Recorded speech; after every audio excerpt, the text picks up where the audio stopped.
লালমনিরহাট রংপুর আমাদের যে গাড়িগুলো চলে এই গাড়িগুলা সাতমাতা নামক স্থান থেকে লালমনিরহাট আসা যাওয়া করে।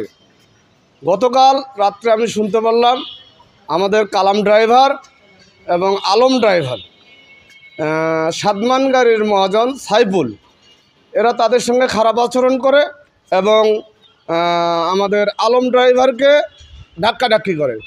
এ কারণে লালমনিরহাট জেলা শ্রমিকরা উত্তেজিত হয়ে আজকে গাড়ি ঘোড়া বন্ধ রাখছে। এটা সুষ্ঠু সমাধান না হওয়া পর্যন্ত গাড়ি বন্ধ থাকবে। আজকের মধ্যে বা আগামীকালকের মধ্যে ফয়সালা না হয় তাহলে আগামীকাল থেকে আমরা রংপুর থেকে কুড়িগ্রামগামী এবং উলিপুরগামী সমস্ত গাড়ি বন্ধ করে দেব। জনগণের তো অনেক ভোগান্তি হচ্ছে, গাড়ি ঘোড়া পাচ্ছে না, অটো মোটো বিভিন্নভাবে ভাঙি যাচ্ছে, অফিসের টাইম ধরতে পারতেছে না, বিভিন্ন কিছু মনে করেন যে সমস্যা দেখা দিচ্ছে। ওই জায়গাটাতে জ্যাম একটু খুব বেশি হয়। আমাদের গাড়ি যে কটা যায় আমরা অনেক সময় ভিতরে ঢুকাইতে পারি না, গাড়িগুলো রাস্তার সাইডে মিটে রাখা লাগে।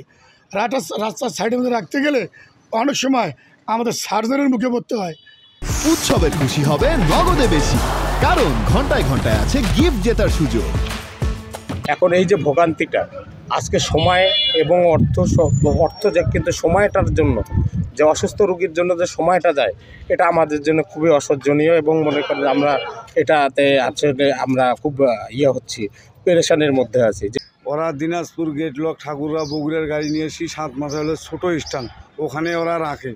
তা আমাদের লালমনিরহাট জেলার গাড়ি যা ওখানে রাখতে পারে না, রাস্তায় গাড়ি রাখে ছোটো স্ট্যান্ড।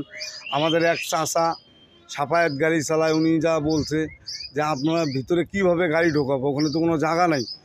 এখন সাদমান গাড়ির মাহাজান আসি কয় যে সব কিছু ভাঙ্গি চুরি ঢুকেও এ কথা বলছে।